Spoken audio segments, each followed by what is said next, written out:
Top 30 most important question के जो answer उनको देखेंगे। ये वही क्वेश्चन है जो 2026 के मेन पेपर में आए थे। ठीक है, तो शुरुआत करते हैं। पहला क्वेश्चन क्या दिया था कि भारत के उत्तर में स्थित नवीन वलित पर्वत श्रृंखला है। इन क्वेश्चनों के आंसर के साथ साथ आप इनका विस्तृत वर्णन भी जानेंगे, मतलब कारण भी जानेंगे कि आखिर क्यों इसका आंसर ये हुआ। ठीक है, दूसरा क्वेश्चन क्या था कि प्रधानमंत्री रोजगार योजना प्रारंभ कब की गई थी। थर्ड था कि निम्नलिखित में से कृषि कार्य है। चौथा, फ्रांस में महिलाओं को वोट डालने का अधिकार प्राप्त हुआ, कब हुआ, ये बताना है। पांचवा क्वेश्चन था कि लोकतंत्र जनता द्वारा जनता के लिए सरकार है, यह कथन है मतलब किसका है। वहीं छठवां क्वेश्चन था कि पृथ्वी की सतह का सबसे प्राचीनतम भाग क्या है। ये सभी क्वेश्चन वस्तुनिष्ठ रूप में आए थे। तो इनके क्वेश्चनों का आंसर देखते हैं विधिवत। ठीक है, पहला क्वेश्चन था भारत के उत्तर में स्थित नवीन वलित पर्वत श्रृंखला है, ये क्या है, हिमालय है। अब रीजन समझें कि हिमालय एक भूवैज्ञानिक रूप से युवा और संरचनात्मक रूप से वलित पर्वत श्रृंखला है जो भारत की उत्तरी सीमा पर स्थित है। ये क्वेश्चन अगली बार ये आ सकता है कि जो हिमालय है भारत के किस ओर स्थित है, तो आपको याद रखना है उत्तरी सीमा पर। ठीक है, इसका करेक्ट आंसर बस इतना था। रीजन सहित आप पढ़ेंगे तो ज्यादा माइंड में ये सेट होगा। और इस क्वेश्चन के साथ साथ इस प्रश्न में जो भी संबंधित क्वेश्चन बन सकते हैं उनको भी आप जानेंगे। ठीक है, तो आप को रिलेट करके यानी क्वेश्चन को जोड़ करके ही पढ़िएगा, मतलब उसके कारण को भी जानिएगा। ठीक है, दूसरा क्वेश्चन देखें कि प्रधानमंत्री रोजगार योजना प्रारंभ की गई थी, मतलब कब की गई थी। इसका करेक्ट आंसर था 1993।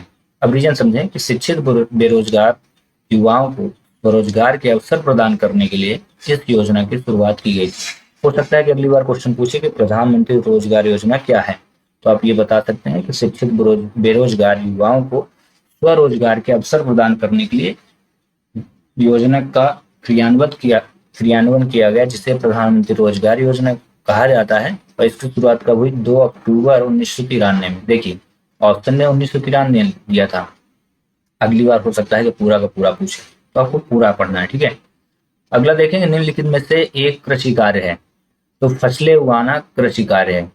ठीक है, कारण समझे कि फसलें उगाना सीधे तौर पर प्राथमिक क्षेत्र। अब अगला क्वेश्चन ये भी बन सकता है कि प्राथमिक क्षेत्र के अंतर्गत क्या आता है, तो कृषि और संबंध गतिविधियां यानी कृषि से संबंधित जितनी भी गतिविधियां होती हैं वो प्राथमिक क्षेत्र के अंतर्गत आती हैं। ठीक है, ये भी आपको जानना है, मतलब इसी क्वेश्चन में 2 क्वेश्चन होंगे। अगला थर्ड क्वेश्चन क्या था कि फ्रांस में महिलाओं को वोट डालने का अधिकार प्राप्त हुआ, ये 1946 में प्राप्त हुआ था। अब इसको समझे, लंबे राजनीतिक संघर्षों और आंदोलनों के बाद फ्रांस में महिलाओं को सन 1946 में मताधिकार मिला था। उससे पहले महिलाएं वोट नहीं डाल सकती थी, शुरुआत की गई थी 1946 में। क्वेश्चन नंबर 5 कि लोकतंत्र जनता द्वारा जनता के लिए सरकार है, यह कथन किसका है, तो ये कथन है अब्राहम लिंकन का। ठीक है, रीजन समझे, कारण लोकतंत्र की यह सुप्रसिद्ध और सर्वमान्य परिभाषा अमेरिका के 16वें राष्ट्रपति, ये जो अब्राहम लिंकन थे अमेरिका के 16वें राष्ट्रपति थे जिन्होंने ये कथन कहा था। 16वें राष्ट्रपति अब्राहम लिंकन ने अपने गेटिसबर्ग संबोधन में कहा था। ठीक है, अपने संबोधन में कहा था कि लोकतंत्र जो है जनता की जनता द्वारा जनता के लिए सरकार है। और अब्राहम लिंकन अगली बार क्वेश्चन आ सकता है कि अब्राहम लिंकन अमेरिका के किस नंबर के राष्ट्रपति थे, या ये क्वेश्चन आ सकता है कि अमेरिका के 16वें राष्ट्रपति का नाम क्या है, ये भी हो सकता है। ठीक है, तो आप सब क्वेश्चनों को अच्छे से पढ़ें। अगला देखें, ये भूगोल से क्वेश्चन आया था कि पृथ्वी की सतह का सबसे प्राचीनतम भाग क्या है, तो इसको बोलते हैं प्रायद्वीपीय पठार। भारत का प्रायद्वीपीय पठार प्राचीन गोंडवाना भूमि का हिस्सा है। ये क्वेश्चन बन सकता है कि भारत का प्रायद्वीपीय पठार किस भूमि का हिस्सा है, तो ये भी आप याद रखिएगा। ठीक है, जो पृथ्वी के सबसे पुराने और सबसे स्थिर भूभाग में से एक माना जाता है। ठीक है, और इस प्रकार ये जो 6 के 6 क्वेश्चन आए थे उनके आंसर कारण सहित हुए कंप्लीट। अब आते हैं रिक्त स्थान की पूर्ति करने में। क्वेश्चन क्या आया था कि विश्व का सबसे बड़ा महाद्वीप क्या है, अर्धचंद्राकार रेत के डिब्बे को कहते हैं, क्या कहते हैं। थर्ड था कि भारत में सबसे बड़ी अपवाह श्रेणी द्रोणी नदी कौन सी है। वहीं चौथा था कि ब्रह्मपुत्र नदी को तिब्बत के नाम से भी जाना जाता है। पांचवा, राष्ट्रपति की सिफारिश पर मंत्रियों की नियुक्ति कौन करता है। और लास्ट था कि अर्थव्यवस्था प्रमुख क्षेत्रक है। ठीक है, इन क्वेश्चनों के आंसर आप 1 बाय 1 करके देखिए। पहला, विश्व का सबसे बड़ा महाद्वीप एशिया महाद्वीप है। ठीक है, अब इसके बारे में और विस्तृत वर्णन देखें। एशिया महाद्वीप पृथ्वी के कुल भूमि का लगभग 30% हिस्सा कवर करके रखता है एशिया महाद्वीप में। ठीक है, और एशिया महाद्वीप में भारत आता है, ये भी याद रखिएगा। ठीक है, यह क्षेत्रफल और जनसंख्या दोनों की दृष्टि से दुनिया का सबसे बड़ा महाद्वीप है। दुनिया का, पूरे विश्व का सबसे बड़ा महाद्वीप। इसमें क्षेत्रफल और जनसंख्या दोनों सबसे ज्यादा है। ठीक है, अगला क्वेश्चन देखें। अर्धचंद्राकार रेत के डिब्बे को बरखान कहते हैं। क्या बोलते हैं? बरखान। अब इसके बारे में जानें। मरुस्थलीय क्षेत्रों में हवा के एक ही दिशा में बहने के कारण रेत का जमाव अर्धचंद्राकार आकृति में होता है, जिसे भूविज्ञान में बरखान कहा जाता है। क्वेश्चन आ सकता है कि बरखान किसे कहते हैं, तो उसका भी आंसर इसी में लिखा हुआ है कि मरुस्थलीय क्षेत्र में, मतलब जहां रेत ही रेत है, मरुस्थलीय क्षेत्र में हवा की एक ही दिशा में बहने के कारण रेत का जमाव अर्धचंद्राकार, आधे चंद्रमा के आकार का हो जाता है, जिसे क्या बोलते हैं वहां, ये क्या है, बरखान है। ठीक है, अगला क्वेश्चन क्या था कि भारत में सबसे बड़ी अपवाह द्रोणी नदी कौन सी है, तो गंगा है। ठीक है, अब गंगा के बारे में थोड़ी पढ़ लें। गंगा नदी का बेसिन अपवाह द्रोणी भारत में सबसे विस्तृत क्षेत्र लगभग 8.6 लाख वर्ग किलोमीटर में फैला हुआ है, जिसमें देश की सबसे अधिक जल निकासी होती है। ठीक है, अब अगला क्वेश्चन देखें। 4, ब्रह्मपुत्र नदी को तिब्बत में क्या बोलते हैं, सांगपो बोलते हैं, तिब्बत में के नाम से जाना जाता है। इसके बारे में थोड़ी और समझें। तिब्बती भाषा में सांगपो सांगपो का अर्थ पवित्र करने वाली होती है, इसको बोलते हैं पवित्र करने वाली होती है। यह नदी मानसरोवर झील के पास चेमायुंगडुंग हिमनद से इसी नाम के साथ निकलती है। मानसरोवर के पास इसका नाम फिर से चेंज हो जाता है। ठीक है, तो इसका करेक्ट आंसर जो पूछा गया था कि ब्रह्मपुत्र नदी को तिब्बत में क्या बोला जाता है, तो सांगपो बोलते हैं। सांगपो का अर्थ भी पूछा जा सकता है अगली बार पेपर में, तो क्या होता है, पवित्र करने वाली। ये भी पूछा जा सकता है कि जो ब्रह्मपुत्र नदी है मानसरोवर झील के पास से जब निकलते तो इसको और क्या बोलते हैं, तो ये बोलते हैं। ठीक है, अगला क्वेश्चन नंबर 5, राष्ट्रपति प्रधानमंत्री की सिफारिश पर मंत्रियों को नियुक्त करता है। क्वेश्चन था कि राष्ट्रपति किनकी सिफारिश पर मंत्री को नियुक्त करता है, तो ये किसकी, प्रधानमंत्री की। अब इसको समझे। भारतीय संविधान के अनुच्छेद 75(1) के अनुसार राष्ट्रपति प्रधानमंत्री की नियुक्ति करता है। प्रधानमंत्री की नियुक्ति कौन करता है, राष्ट्रपति। किस अनुच्छेद के तहत, 75(1) के तहत। ये दोनों क्वेश्चन इंपॉर्टेंट है, ये पूछा जा सकता है अगले पेपर में कि किस अनुच्छेद के तहत प्रधानमंत्री की नियुक्ति राष्ट्रपति करता है, तो 75(1) अनुच्छेद याद रखिएगा। फिर ये क्वेश्चन बन सकता है कि प्रधानमंत्री की नियुक्ति कौन करता है, तो ये भी याद रखिएगा, राष्ट्रपति करता है।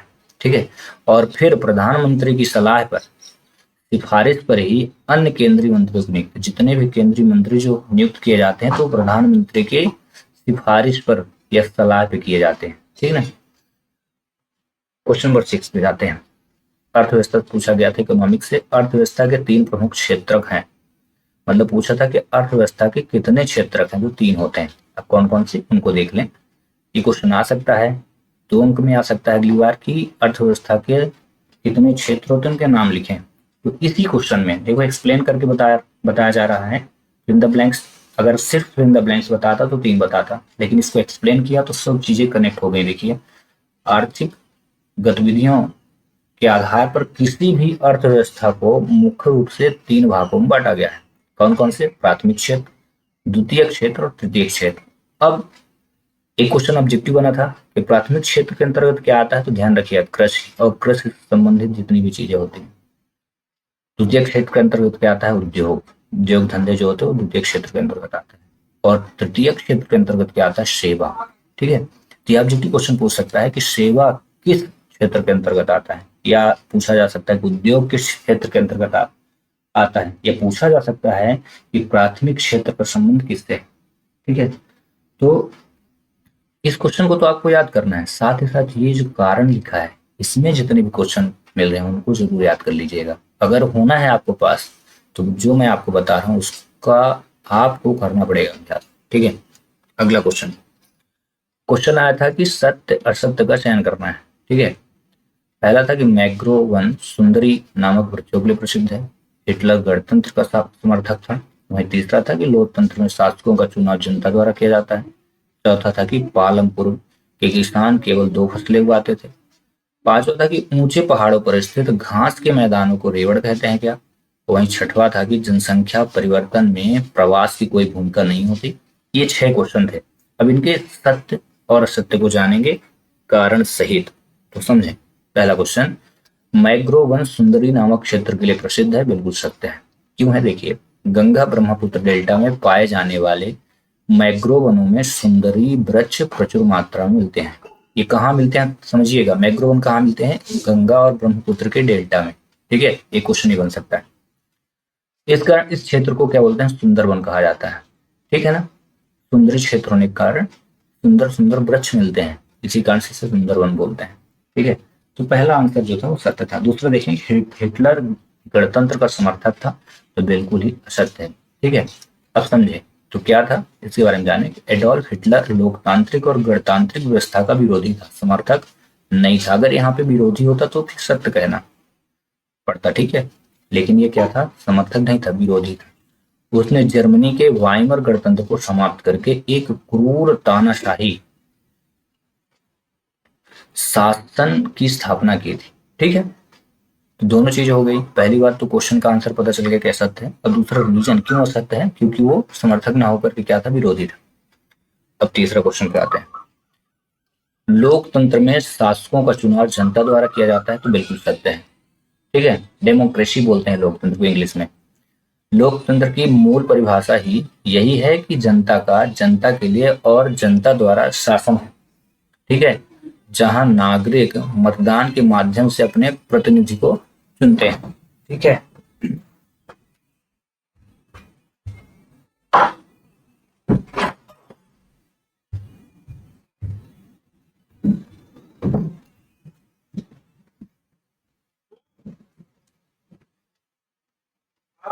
क्वेश्चन नंबर 4, पालमपुर के किसान केवल 2 फसलें उगाते थे, बिल्कुल ही असत्य है। ठीक है, ये जो है कक्षा 9 के अर्थशास्त्र के पालमपुर गांव की कहानी अध्याय के अनुसार है। सिंचाई की एक अच्छी व्यवस्था के कारण वहां के किसान एक वर्ष में 3 अलग अलग फसलें, ठीक है ना, जैसे खरीफ में ज्वार बाजरा, आलू, रबी में गेहूं उगाते थे। ठीक है ना, तो ये 2 प्रकार की नहीं, 3 प्रकार की फसलें उगाते थे। अब क्वेश्चन नंबर 5 देखें। ऊंचे पहाड़ों पर स्थित घास के मैदान को रेवड़ कहते हैं, तो बिल्कुल गलत है। तो क्या कहते हैं जान लो। ऊंचे पहाड़ों, विशेषकर हिमालय क्षेत्र में, जहां हिमालय है, पर स्थित विशाल प्राकृतिक घास के मैदान को ग्याल कहा जाता है। ठीक है, रेवड़ नहीं कहते। रेवड़ शब्द भेड़ बकरियों के झुंड के लिए उपयोग किया जाता है। रेवड़ किसे बोलते हैं, भेड़ बकरियों के झुंड के लिए। ठीक है, तो ये असत्य होगा। क्वेश्चन नंबर 6 इसी का, जनसंख्या परिवर्तन में प्रवास की कोई भूमिका नहीं है, तो बिल्कुल ही असत्य है। ठीक है, किसी भी क्षेत्र की जनसंख्या में बदलाव के 3 प्रमुख कारक होते हैं, जन्म दर, मृत्यु दर और प्रवास मिग्रेशन। लोगों के एक स्थान से दूसरे स्थान पर आने जाने से दोनों स्थानों की जनसंख्या का आकार बदल जाता है। ठीक है, इसमें लिखा गया जनसंख्या परिवर्तन में प्रवास कोई भूमिका नहीं, असत्य है, जबकि होती है। ठीक, चलिए ये 6 के 6 क्वेश्चन हो गए कंप्लीट। अब हम आते हैं मैच द कॉलम में। ठीक है, भारत का संविधान कब बना ये बताना है, पहली जनगणना, पश्चिमी विक्षोभ क्या है, बस्तर आंदोलन क्या था, शिक्षा एवं स्वास्थ्य में निवेश, और स्वतंत्र और निष्पक्ष चुनाव क्या थे। इनके सभी आंसर को वन बाय वन करके देखेंगे। ठीक है, पहला क्वेश्चन देखते हैं आप। भारत का जो संविधान बना वो 26 नवंबर 1949 को बना। इसके बारे में थोड़ी और जानते हैं। भारतीय संविधान सभा द्वारा भारत के संविधान को 26 नवंबर 1949 को अंगीकृत और पारित किया गया था। इसी याद में हर साल इस दिन को संविधान दिवस मनाया जाता है। तो एक क्वेश्चन ये भी बन सकता है अगली बार कि संविधान दिवस कब मनाया जाता है, तब भी यही लिखेंगे आप 26 नवंबर 1949। या पूछे कि भारत का संविधान कब बना, तब भी यही लिखेंगे। ठीक है ना, इसका करेक्ट आंसर क्या था, पहले का B option, match the column में आप देखेंगे तो बी में मिलेगा। ठीक है, इसका पहला। ठीक है, आगे चलते हैं कि पहली जनगणना कब शुरू हुई, 1872 में। अब इसके बारे में समझें। भारत में प्रथम गैर तुल्यकालिक जनगणना भारत जनगणना ब्रिटिश काल के दौरान लॉर्ड मेयो के कार्यकाल में सन 1872 में आयोजित की गई थी। ठीक है, अब इसमें एक क्वेश्चन ये बन सकता है कि भारत की जनगणना पहली बार किसके कार्यकाल में बनी, तो लॉर्ड मेयो, ये भी याद करिएगा। ठीक है, एक तो था ये। तीसरा क्वेश्चन, पश्चिमी विक्षोभ क्या होता है, चक्रवात, इसके बारे में समझें। पश्चिमी विक्षोभ भूमध्य सागरीय क्षेत्र से उत्पन्न होने वाला एक अतिरिक्त उष्णकटिबंधीय चक्रवात है जो भारत के उत्तर पश्चिमी हिस्सों में सर्दियों में वर्षा लाता है। ठीक ना, यानी ठंडी जब शुरू हो जाती है तब जो वर्षा होती है ना, वो इसी उष्ण कटिबंधीय चक्रवात के कारण होती है। ये पश्चिम हिस्सों से आती है, उत्तर पश्चिम हिस्सों। अगला क्वेश्चन चौथा, बस्तर आंदोलन कब शुरू हुआ, तो 1910 में। और ये ऑप्शन ए था मेरे तो वाला। कारण समझे, छत्तीसगढ़ के बस्तर क्षेत्र में ब्रिटिश और औपनिवेशिक वन नीतियों के खिलाफ आदिवासियों द्वारा प्रसिद्ध भूमकाल आंदोलन सन 1910 में शुरू हुआ था। अगली बार क्वेश्चन आ सकता था कि किनके द्वारा ये चालू किया गया था, तो आदिवासियों द्वारा। ठीक है, चलिए क्वेश्चन नंबर 5, शिक्षा एवं स्वास्थ्य में निवेश क्या है, मानव पूंजी कहलाती है। अर्थशास्त्र के अनुसार जब किसी व्यक्ति की शिक्षा, प्रशिक्षण, स्वास्थ्य, देखभाल पर निवेश किया जाता है तो वह जनसंख्या देश के लिए मानव पूंजी, ह्यूमन कैपिटल के रूप में विकसित हो जाती है। मतलब इन सारी चीजों पे जो निवेश करते हैं वो मानव पूंजी के अनुसार होती है। ठीक है, इसीलिए शिक्षा एवं स्वास्थ्य में निवेश क्या कहलाता है कि मानव की पूंजी है, धन दौलत है। इसलिए ज्यादा से ज्यादा बच्चों को पढ़ाना चाहिए और पढ़ाई में जितना भी खर्चा हो करना चाहिए। ठीक है, क्वेश्चन नंबर 6, स्वतंत्र और निष्पक्ष चुनाव क्या कहलाता है, लोकतंत्र का अधिकार है। ठीक है, अब इसको समझे क्या है लोकतंत्र। किसी भी देश में वास्तविक लोकतंत्र, डेमोक्रेसी तभी जीवित रह सकता है जब वहां के चुनाव पूरी तरह से स्वतंत्र, पारदर्शी और निष्पक्ष हों। ठीक है ना, स्वतंत्र मतलब जिसका मन जिसको वोट डालने को उसको दें। ठीक ना, ये नहीं दबाव में आकर के वोट डालें, फिर वो निष्पक्ष चुनाव नहीं कहलाएगा। ठीक है, चलिए अब आते हैं क्वेश्चन नंबर 5 पे। क्वेश्चन नंबर 5 में एक शब्द में उत्तर देने के लिए बोला गया था। पहला क्वेश्चन था कि 1791 में महिलाओं एवं महिला नागरिकों के अधिकार की घोषणा किसके द्वारा की गई थी। दूसरा था किसके नेतृत्व में 1905 में खूनी रविवार की घटना के दिन मजदूरों को जुलूस विंटर पैलेस में हुआ पहुंचा। तीसरा था कि सार्वजनिक वितरण प्रणाली किस वर्ष लागू हुई। चौथा था कि पालमपुर गांव का मुख्य व्यवसाय क्या था। पांचवा था कि नेल्सन मंडेला द्वारा लिखित आत्मकथा का नाम क्या था। वहीं छठवां क्वेश्चन था कि भारत में लोकसभा सदस्यों और राजनीतिक दलों का चुनाव चिन्ह प्रदान करने का कार्य कौन करता है। तो सभी क्वेश्चनों के आंसर को आप 1 बाय 1 करके समझे। पहला, सन 1791 में महिलाओं एवं महिला नागरिकों के अधिकारों की घोषणा किसके द्वारा की गई थी, तो ओलम दे गूंज के द्वारा की गई थी। इसका एक करेक्ट आंसर। दूसरा देखें, किसके नेतृत्व में 1905 में खूनी रविवार की घटना, वेरी इंपॉर्टेंट क्वेश्चन क्योंकि आ भी चुका है, के दिन मजदूरों का जुलूस विंटर पैलेस पहुंचा था, तो ये पादरी गैपांग के फादर गैपांग। ठीक ना, वही थर्ड है सार्वजनिक वितरण प्रणाली किस वर्ष लागू हुई, तो 1905 में। ठीक ना, ये अगला क्वेश्चन नंबर 4, पालमपुर गांव का मुख्य व्यवसाय क्या था, तो ये खेती थी, यानी कृषि करना था। वही क्वेश्चन नंबर 5, नेल्सन मंडेला द्वारा लिखित आत्मकथा का नाम क्या था, तो लॉन्ग वॉक टू फ्रीडम, इनकी आत्मकथा का नाम। ठीक है, लॉन्ग वॉक टू फ्रीडम। और लास्ट क्वेश्चन इसी का, भारत में लोकसभा सदस्यों और राजनीतिक दलों को चुनाव चिन्ह प्रदान करने का कार्य कौन करता है, तो भारत निर्वाचन आयोग करता है, इलेक्शन कमीशन ऑफ इंडिया करती है। ठीक है, इस प्रकार टॉप 30 क्वेश्चन हुए कंप्लीट जो आपके 2026 के पेपर में आए थे।